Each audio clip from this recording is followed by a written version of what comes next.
আসসালামু আলাইকুম রহমতুল্লাহ। প্রিয় দর্শক মণ্ডলী, আজকে আপনাদেরকে এমন একটি রাজার কথা শোনাবো যে রাজাটি গোটা পৃথিবীর অর্ধেক পৃথিবীতে রাজত্ব করেছেন এবং তিনার মনে আশা ছিল তিনি গোটা পৃথিবীতে রাজত্ব করবেন, কিন্তু এর আগেই তিনার মৃত্যু চলে আসে।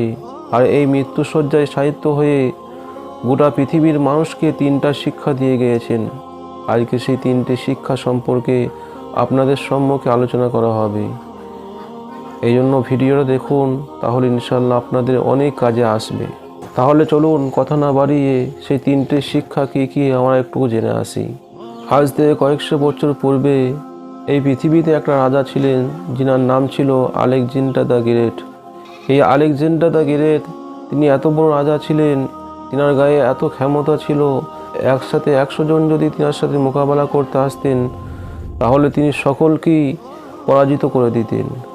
এর মাধ্যমে আমরা বুঝতে পারি যে তিনার গায়ে কতটা ক্ষমতা ছিল। কিন্তু এই ক্ষমতা কতদিনকার, কারণ কোনো মানুষের ক্ষমতা চিরকাল থাকে না, একদিন তার ক্ষমতা শেষ হয়ে যায়। ঠিক তেমনই আলেকজান্ডারও একদিন ক্ষমতা শেষ, অর্থাৎ মৃত্যুর সময় চলে আসলো। এই আলেকজান্ডার যখন মৃত্যুশয্যায় শায়িত হয়েছিলেন তখন তিনি তিনার সেনাপতিকে ডেকে তিনার মনের তিনটি আশার কথা বললেন এবং বললেন যে আমি মরে যাওয়ার পরে আমার এই তিনটা আশাকে তোমরা পূরণ করবে। তখন তিনার সেনাপতি বললেন, হে আমাদের রাজা, বলুন আপনার মনে কি আশা আছে। তখন সে আলেকজান্ডার দ্য গ্রেট বললেন যে আমার সর্বপ্রথম আশা হচ্ছে যে আমার যখন মৃত্যু হয়ে যাবে কফিনটা যেন চিকিৎসকরা বুয়ে কবরস্থান পর্যন্ত নিয়ে যায়। আর আমার দ্বিতীয় আশা হচ্ছে আমার যে রাস্তা দিয়ে কফিনটা নিয়ে যাওয়া হবে কবরস্থানের মধ্যে, সে রাস্তায় আমার সঞ্চিত সোনা দানা হীরা মণি মুক্তা ছড়াইতে নিয়ে যাবে। আর আমার 3 নম্বর আশা হচ্ছে আমার মৃত্যুর পরে আমার কফিনের বাইরে আমার হাত দুটি বার করে দেবে। এই তিনটে আশা তোমরা আমার পূরণ করবে। এই কথা শুনে তিনার সেনাপতি তিনাকে জিজ্ঞাসা করলেন, হে আমাদের রাজা, আপনার মনে এমন বিচিত্র আশা আকাঙ্ক্ষা কেন, এর কারণ কি? তখন আলেকজান্ডার বললেন, আমি গোটা পৃথিবীর মানুষকে শিক্ষা দিয়ে যেতে চাই যে দুনিয়ার কোনো চিকিৎসকের কোনো ক্ষমতা নাই।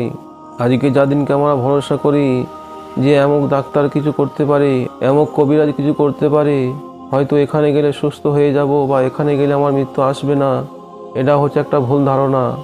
কারণ দুনিয়ার চিকিৎসকের কোনো ক্ষমতা নাই। যখন সময় চলে আসবে তখন কোনো চিকিৎসক আর তাকে বাঁচাতে পারবে না। এই জন্য দুনিয়ার মানুষ যেন শিক্ষা দেয় যে আমি এত বড় রাজা, আমি গোটা পৃথিবীর অর্ধেক পৃথিবীতে রাজত্ব করেছি, আর আমার মৃত্যু হয়ে গিয়েছে, আর চিকিৎসকরা আমার কফিনকে বইয়ে নিয়ে যাচ্ছে।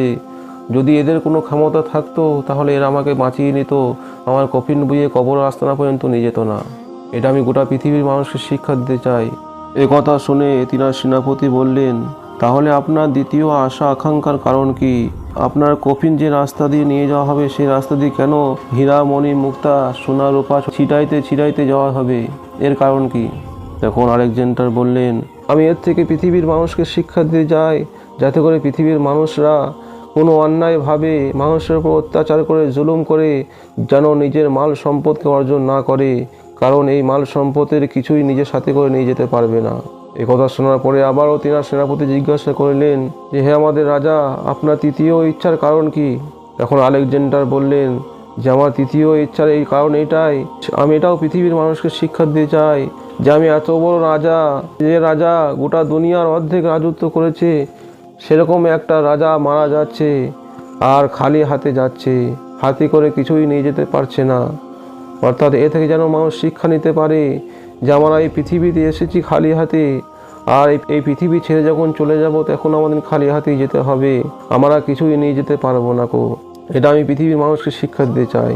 এই জন্য এই ঘটনার মাধ্যমে আমরা শিক্ষা নিই আর এই পৃথিবীতে আমরা সহিভাবে আল্লাহর হুকুম হাকামকে মেনে চলার চেষ্টা করি। পরিশেষে আল্লাহ সুবহানাহু ওয়া তাআলার কাছে দোয়া করি যেন আল্লাহ সুবহানাহু ওয়া তাআলা আমাদেরকে দুনিয়ার সমস্ত রকম গুনাহের কাজ থেকে হেফাজত করে তিনার হুকুম হাকামকে মেনে চলা তৌফিক দান করেন।